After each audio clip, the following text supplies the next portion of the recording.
passion, connection, rhythm, inspiration, truthfulness, empowerment, grace, playfulness, sense of humor, beauty, and creation. My older stallion Herodes is like a sentient being. I feel like he's an old soul. He is almost like a guardian for me. Listening viscerally with my body and my breath where the horse is. And sooner or later we will be breathing in unison. Once we're in unison, there's energetic exchange between both of us, and there's this flow. It's almost like we create this bubble in time and space.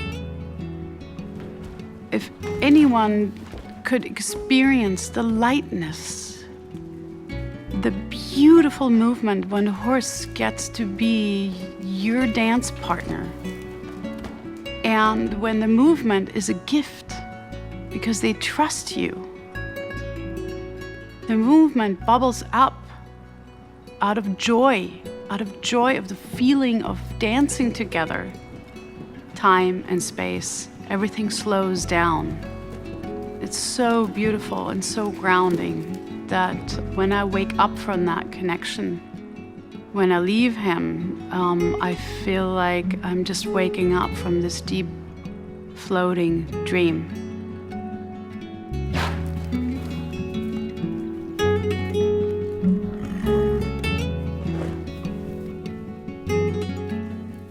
I'm an artist. I create visual art. Basically, it's acrylics on raw linen. The horses are important to me and an integral part of the creation of the art because they bring out different feelings and different emotions. The horses bring a message for a particular client. And to me, it's viscerally transferred onto the client. So the art is almost like a slice in time and space where the message of the horse meets the canvas and the client that's supposed to receive that message.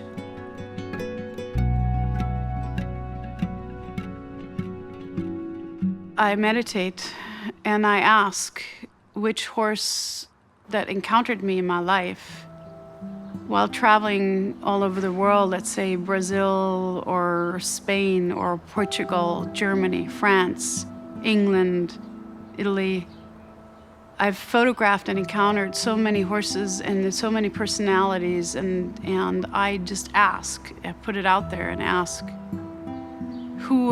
which one of you has a message for this person?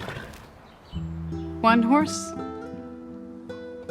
will step forward and say, I have a message for this person. And it's really important. So I pretty much get out of the way. I say, okay, this is your message. What is your message? And then they would tell me what composition they would like to have for that particular person. And they will recall in my memory how they were when I encountered them, which part was the part that I'm supposed to put onto the canvas.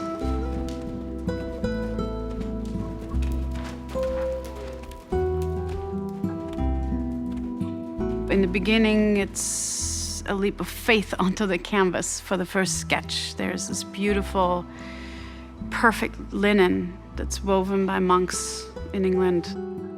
I have this vision of this composition, and then I take the leap of faith. I jump onto the canvas, literally, and sketch it. And it's still hesitant in the beginning. It's every time I'm doing the first step, it's as if I'm jumping over a big hurdle. And then I get out of my way, and then my hand just moves. And that's where the rhythm develops.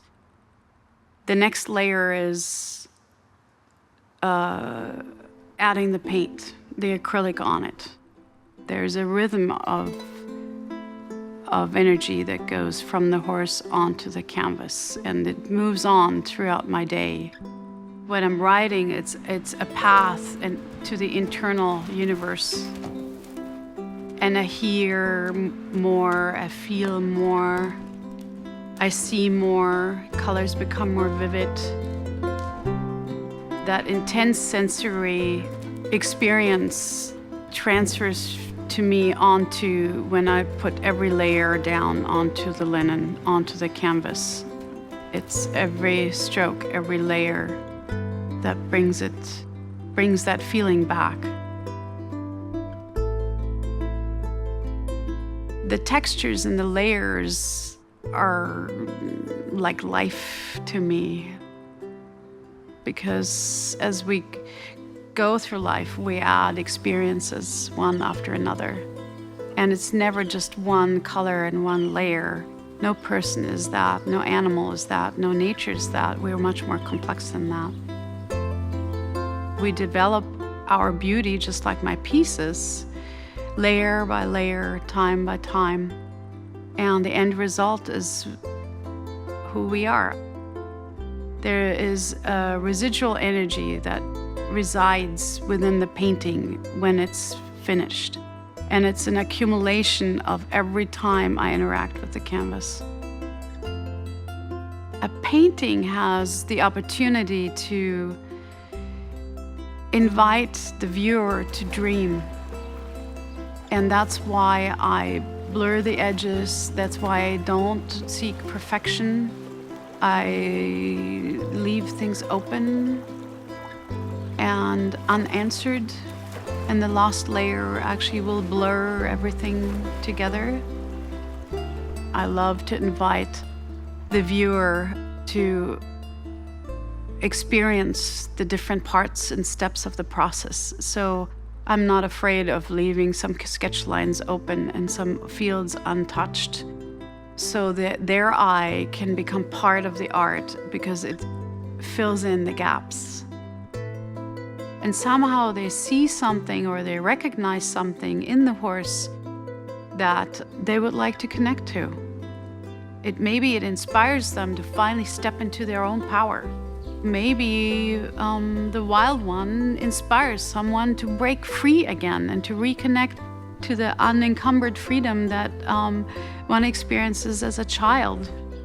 If my paintings invite the viewer, because of the dream state, to just simply pause for 1 second, and even if it's only mentally, that is such a deep moment of recovery and reconnection to any soul. I feel like my work is done.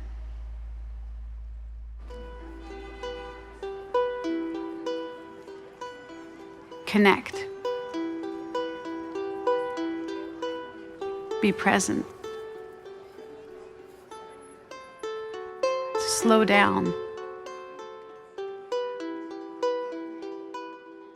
Live life. Do what you love. Otherwise, what's the point of living?